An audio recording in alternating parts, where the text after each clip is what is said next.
এক ঘন জঙ্গলে পাশে বাস করত তিনটি পাখি, মা ও তার দুই ছানা। একদিন ছানাগুলো তার মাকে বলল, চলো মা, আমরা গভীর জঙ্গলে পিকনিক খেতে যাই।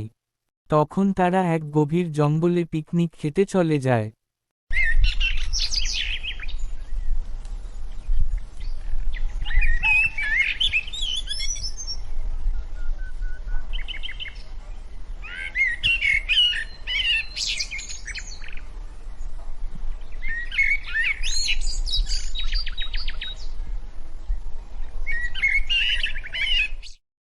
আর মনের আনন্দে সমস্যা খেতে থাকে।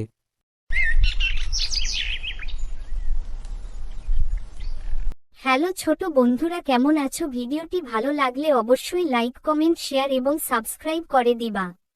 বাই বাই বন্ধুরা।